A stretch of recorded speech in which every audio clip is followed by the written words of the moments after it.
What's happening, people? It's your boy Big Uggs, and welcome back to the Voice of the Tune. Fresh from Italy, fresh from the San Siro. Newcastle United are back in the Premier League after that Champions League experience. Back in the Premier League away at Bramall Lane to Sheffield United, newly promoted Sheffield United.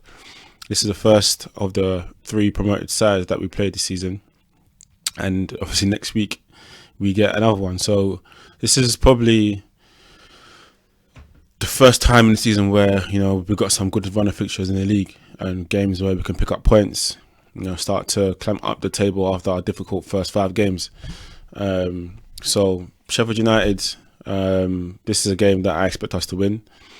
I believe they haven't won this season at all. The first game they lost at home to Palace, and then losing to Nottingham Forest 2-1 away, and then Man City at home, which they were quite unlucky, and I watched that game, to be fair. And then Everton 2-2, and then the last game Spurs, where they lost it in the last 2 minutes with Richarlison and Kulusevski scoring in the 97th and 90th minute. So they've been unlucky in some games. They've performed well against the bigger sides.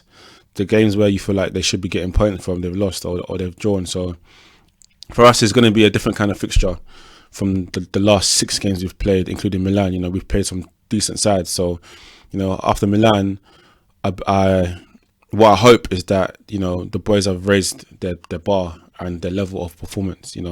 Because it should have shown us what we need, where we need to be, what we're missing, and we can take that into the Premier League now.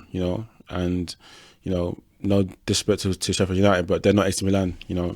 I don't see that they can cause us any problems. They do have some decent players, but they're a side who haven't really invested much this season. I'm a big fan of Cameron Archer, though, who they got late on in the window from Aston Villa, who had started his career there, scoring a goal and helping Pickford score an own goal against Everton. So for me, this will be an interesting game because probably this is going to be the first time we're playing against a team that's going to defend and sit as a low block. So we're going to need to be very creative in this game. We can't just rely on our physical aspects and running over teams. Sheffield United, they're not going to make this an open game. So it's going to be down to us to take the game to them and create stuff. So Eddie Howe's going to probably have to make some changes as well. Obviously, after that difficult game midweek is going to be a lot, and it's the first time as a squad that we've now been playing European football and Premier League. So it's going to be a test on our depth, and that's why we improved our depth in the summer, and this is where we see the depth come into play. So it's going to be an important game, because if we don't get 3 points in this game, then people are going to start asking the questions again. I feel like we've done a good job in silencing people, in obviously beating Brentford and drawing to Milan. So, the boys, they're looking like, they've found their hunger again.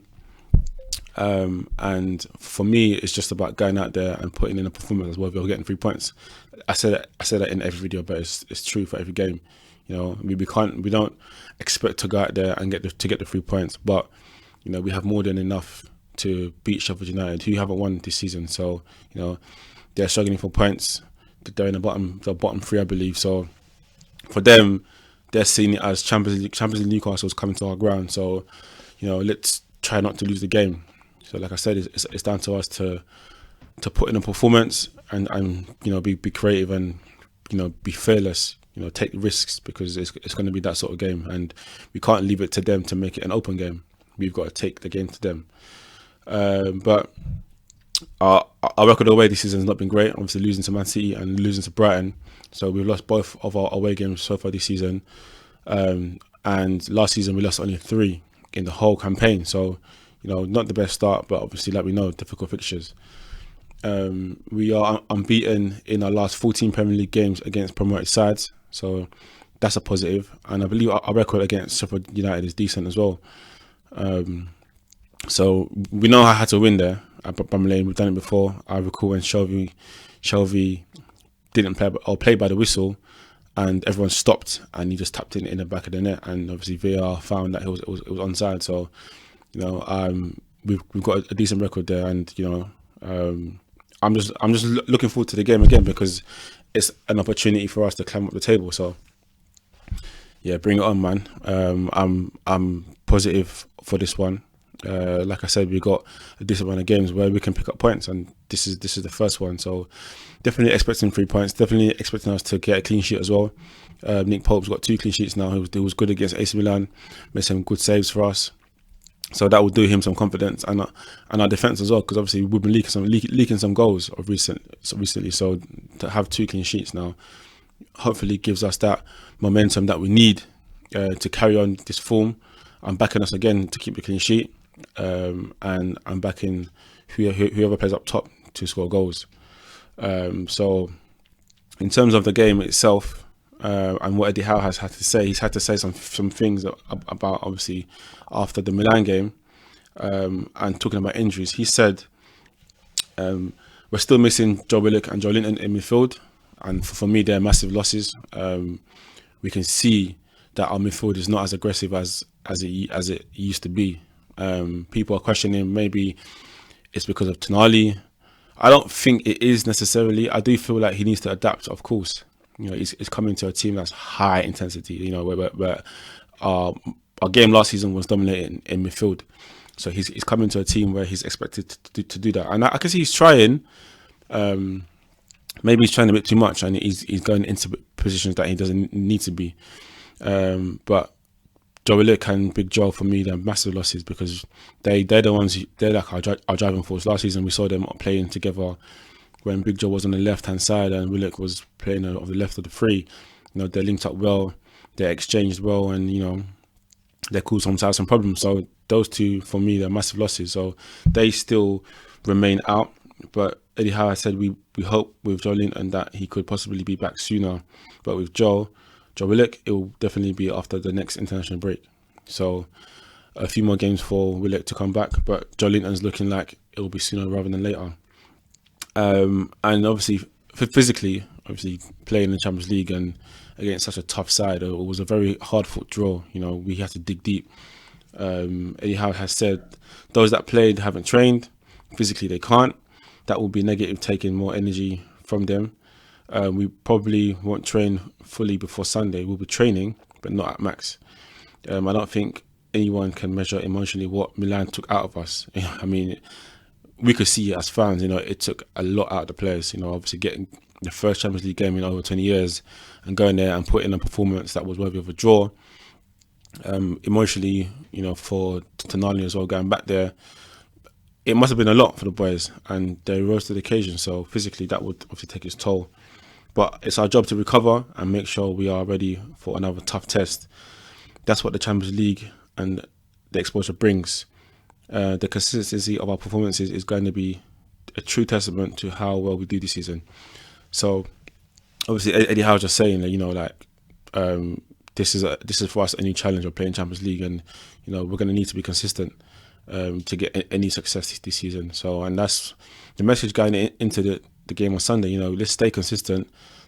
Over the last 2 games, we've been good. We picked up points at Milan, and then 3 points at home to Brentford. So let's continue this against Sheffield United. This is an opportunity for us to climb up the table. So I'm looking forward to it. And like I said before, this is a chance to maybe rotate a few players, and let's see the squad depth now that we have, because this is now like in my previous videos I was talking about, once we start playing Champions League football, this is when it gets harder, and we're here now. We've started playing in Europe now. So Wednesday, Saturday is going to come. So this is the time now. We can't be playing the first 11 every single game. So people are going to be rotated. So on that note, in terms of rotation and the team, I will change it up a little bit, to be fair. Not much, but obviously with injuries and stuff, I wouldn't do too much. But the team that I would do, Nick Pope stays in goal for me. I would obviously Trippier, no brainer. Shaw and Botman again. They are our first choice centre backs. Dan Burn, I believe he needs a rest. He had on the ball against Milan, he was poor. And I like to see Lewis Hall now. I know he's still very young, but he played games in the Premier League for Chelsea. He started as well, so I like to see him now come in and get some minutes under his belt. And obviously just give Ben a rest, because he's been targeted in a few games. And you can see that he could be fatigued as well, because he's played a lot of games. I saw a stat the other day. I think he's played over 50 consecutive games. And that's a lot of games, man, in the Premier League. So he might need a rest, but it also shows you that Eddie Howe relies on him a lot. And probably he could start, but me personally, I would give him a rest and play Lewis Hall. And in the midfield, this is where people have been talking a lot about who plays, who gets dropped, because I put a post the other day on my Instagram, and I was obviously bigging up Sean Longstaff because he played well at AC Milan, and he came into the squad against Brentford. So, and for me, Sean is very important to how we want to play. Last season, the games where he didn't play, we struggled to keep up our physicality and staying aggressive. So for me, the midfield will be the same. I don't believe in benching Tonali just yet, because if you're benching him, it means you're going to bring on people like Anderson, and obviously no disrespect to Anderson, he's been great so far, but I'd only bench Tonali for Willock or John Linton. So I'll keep the midfield the same, to be fair. I won't do any changes too much. Bruno as the number 4, as the central, and then you got Tonali and Longstaff either side of him. And then out wide, the wingers, this is a tricky one. Anthony Gordon needs a rest, I'd say. So Harvey Barnes on the left-hand side, and I'll play Almiron on the right-hand side. He rested out. He got rested for the AC Milan game. So yeah, those guys. And up top, Callum Wilson. I believe Isak, he started against Milan, had a decent game, but he might also need a rest too, just to go again and just to recharge. So up top, I'll play Callum Wilson, who's in decent form. He scored our only goal against Brentford, and I believe he deserves a start. And I'm backing him to score again. So that's a team I'll play. Same formation, slight tweaks. But yeah, like I said, this is an opportunity for us to go out there and get the 3 points. And I am predicting a clean sheet, first and foremost, and a 2-0 win. Callum Wilson to score, and also Harvey Barnes. And then we climb up the table, get ourselves 9 points, and look forward to Man City in the Cup. And then after that, we've got Burnley at home. So 2-0 Newcastle, Wilson and Barnes to score. Thank you for watching. It's your boy Big Augs. Let me know in the comments what you think the team's going to be. Are you happy with the performances so far in the season? How do you think we're going to perform? And also the score. I'm backing us to get the win, because obviously, like I said, we haven't lost in 14 games against promoted sides, so it's going to be 15. So I'm confident about this one. Thank you for watching. It's your boy Big Augs. Make sure to like, to comment, and to subscribe. And I'll see you in the next video. I'm out.